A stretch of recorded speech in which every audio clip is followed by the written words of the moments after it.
الله الرحمن الرحيم. السلام عليكم ورحمة الله وبركاته. النهاردة هنعمل مع بعض أكلة خفيفة جدا، ناس كتير ممكن ما تكونش تعرفها أو ما جربتهاش قبل كده.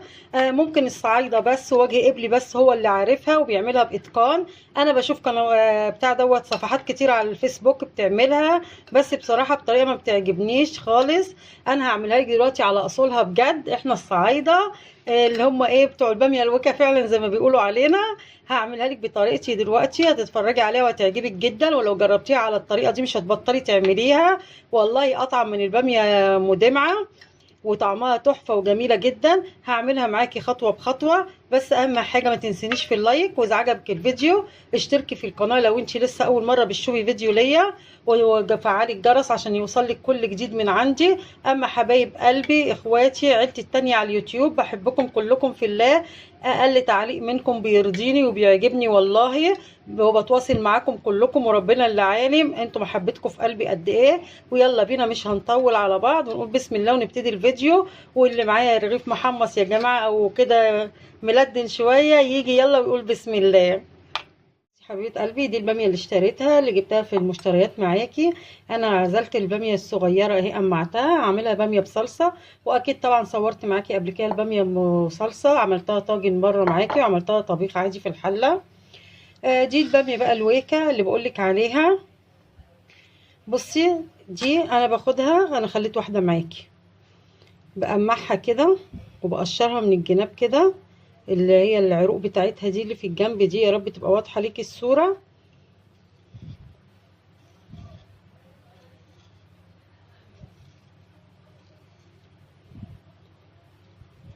بس كده.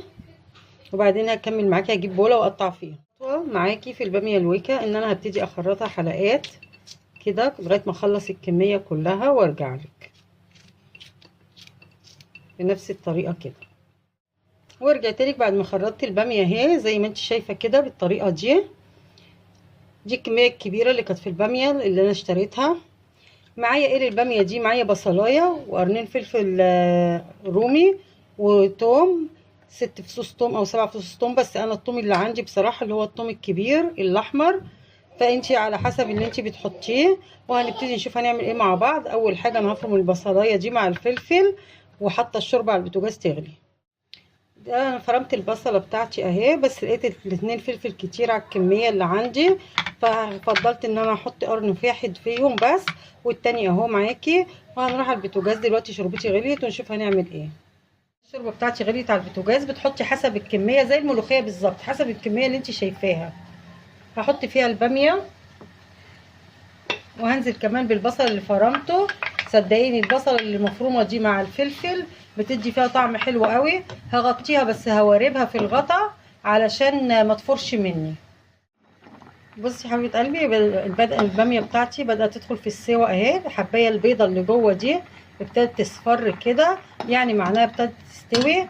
هعمل ايه دلوقتي؟ زمان كانوا بيعملوها، لو حد بيتفرج على الفيديو من اهل الصعيد اللي هم، وفي لغايه دلوقتي في اهل الصعيد عندنا بيعملوها بحاجه اسمها مفرك خشب. انا كان بصراحه عندي واحد برضو لاني بحبها بيه جدا، بس اتكسر مني ومحدش بيجي دلوقتي يجيب لي ولا حاجه زي كده. وكل ما اكون انا هناك او حد هناك وبيقول لي عايزه حاجه بنسى والله العظيم حكايه المفرك دي خالص. فانا هعملها بايه؟ عندي مضرب يدوي اللي هو ده، مش المضرب السلك ده، يعتبر زي المفرك بالظبط. بصي انا ده معرفش، يعني انا جايباه من فتره طويله جدا جدا، فمعرفش ده موجود ولا لا دلوقتي. هفركها بيها كده معاكي، بصي وارجع لك.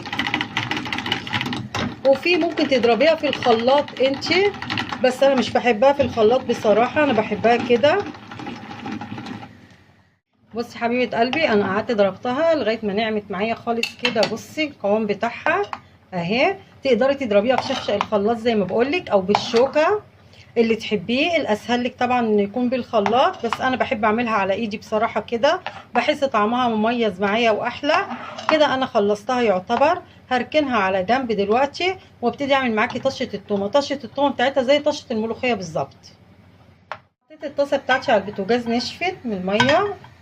انا بحب اشطف الحاجه قبل ما اشتغل فيها حتى لو نظيفه، هحط معاها معلقتين زيت صغيرين كده بس. وحطيت برضو قطعه زبده مش كبيره لان الكميه اللي انا عاملاها مش كتيره اصلا، هي حوالي ربع كيلو باميه مفيش غيره اللي طلع من نقد الباميه. هبتدي انزل بالتومه بتاعتي، دي تومه معاها كزبره ناشفه وفلفل اسود لان الشوربه عندي حدقها مظبوط، فما رضيتش احط فيها غير شعره بس بسيطه من الملح عشان التومه بس، لكن الملح بتاع الباميه عندي مظبوط لان شوربتي مظبوط ملحها اصلا.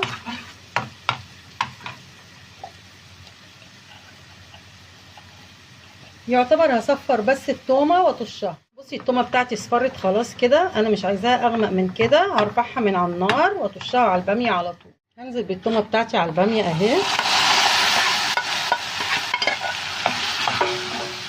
التومه فاتحه عن كده بس هي الكاميرا طبعا. بس كده انا خلصت طبق الباميه بتاعتي، الريحه ما اقولكيش حكايه، جربيها على طريقتي هتعجبك كمان احلى من الباميه ام دمعه. وبصي قوامها حلو ازاي. هفرغها دلوقتي في طبق التقديم معاكي، وهقول يا رب يا رب كل اللي يشوف الفيديو يعجبه ويعمل زيه بألف هنا وشفا يا رب. طبق التقديم بتاعي هفرغها قصادك فيه، بسم الله. بصي قوامها، بصي جميله ازاي، يا سلام عليها بقى جنب حبه باذنجان كده مخللين، وكلي وانسي نفسك، ولحمه محمره بقى. بس انا بصراحه حطيت اللحمه في الباميه ام دمعه، ودي الباميه صورتها لك اهي معايا على طريقتي. يا رب تعجبك وتنول اعجابك، والسلام عليكم ورحمه